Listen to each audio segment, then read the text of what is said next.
ఈరోజు సుప్రీంకోర్టులో తీర్పు ముందు సీనియర్ జడ్జ్ అనిరుద్ధ్ బోస్ గారు ఆయన తీర్పును విడిగా చెప్తూ 17A ఏదైతే చంద్రబాబు నాయుడు గారి లాయర్స్ వాదించారో ఆ 17A అనేది అప్లికబుల్, గవర్నర్ గారి అనుమతి లేకుండా ఎటువంటి ఎఫ్ఐఆర్ బుక్ చేయడానికి వీల్లేదు అని చాలా స్పష్టంగా చెప్పడం జరిగింది.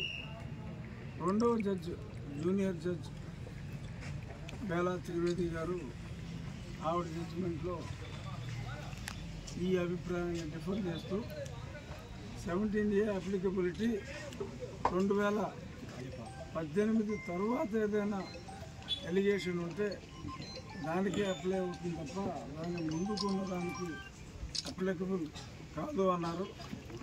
గతంలో చంద్రబాబు నాయుడు గారు లాయర్లు సెటిల్ అయింది కూడా ఇంత మునుపు సుప్రీంకోర్టు జడ్జిమెంట్లో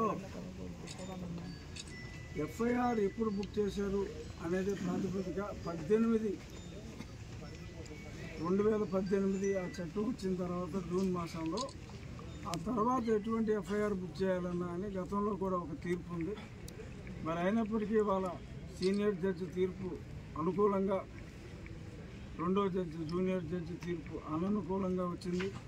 బట్ సుప్రీంకోర్టులో సీనియర్ జూనియర్ ఉన్నప్పటికీ కూడా ఇద్దరికీ సమానమైన హక్కు ఉంటుంది కాబట్టి దాన్ని సుప్రీంకోర్టు చీఫ్ జస్టిస్ గారికి రిఫర్ చేశారు. జనరల్గా ఇటువంటివి రేరుగా జరుగుతాయి.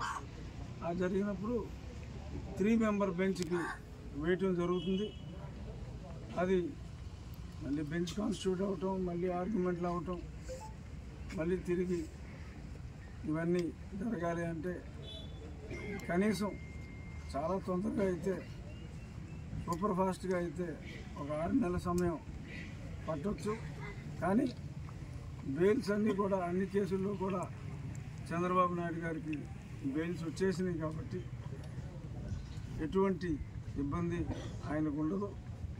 రాబోయే రోజుల్లో త్రిసభ్య ధర్మాసనం ఖచ్చితంగా అనుకూలంగానే ఆ జడ్జి గారి తీర్పును బట్టి ఇద్దరు ముగ్గురు ఉంటే ఇద్దరు ఒక సైడ్ ఉంటే సరిపోతుంది. డిఫర్డ్ జడ్జిమెంట్ అయినప్పటికీ ఖచ్చితంగా ఈ కేసులో 17A అప్లికబిలిటీ గురించి ఎటువంటి అనుమానాలు చంద్రబాబు నాయుడు గారి అభిమానులకు కానీ, రాజ్యాంగాన్ని గౌరవించేవారు ఎవరో కానీ అనుమానపడాల్సిన పని లేదు. దురదృష్టం తీర్పులు మన జస్టిస్ బొబ్బిలి పులి సినిమాలో కోర్టుకి తీర్పు మారుతూ ఉంటుందని చూసాం. కానీ అదే కోర్టులో ఒక జడ్జి ఒక రకంగా, ఇంకో జడ్జి ఇంకో రకంగా చెప్పాల్సిన పరిస్థితి రావటం, వెళ్ళాల్సిన పరిస్థితి మనకు రావటం దురదృష్టం. బట్ రాబోయే రోజుల్లో ఖచ్చితంగా అనుకూలమైన తీర్పు వస్తుంది 17A అప్లికబిలిటీ మీద. ఎటువంటి ఇబ్బంది మనకి లేదు. ఎన్నికలకి హుషారుగా వెళ్దాం. ఇది మనకు ఒక రకంగా సీనియర్ జడ్జి తీర్పు ఇచ్చారు కాబట్టి హుషారుగా ఎన్నికల్లో ఈ తప్పుడు కేసులు పెట్టిన ఈ ప్రభుత్వాన్ని దించే వరకు అవిశ్రాంతంగా మనం పోరాటం చేద్దాం. పని లేదు, మనం సంబరాలు చేసుకున్న తప్పు లేదు. ఎందుకంటే సీనియర్ జడ్జిమెంట్ మనకి పూర్తిగా అనుకూలంగా ఉంది కాబట్టి సంబరాలు చేసుకున్న తప్పు లేదు. కానీ సుప్రీంకోర్టు తీర్పు పెండింగ్లో ఉంది కాబట్టి గతంలో ఉన్న స్టేటస్ కూడా మెయింటైన్ అవుతుంది కాబట్టి మంచి తీర్పు కోసం ఎదురు చూద్దాం. ఈలోపు తప్పుడు కేసులు పెట్టిన ప్రభుత్వాన్ని దింపాలి.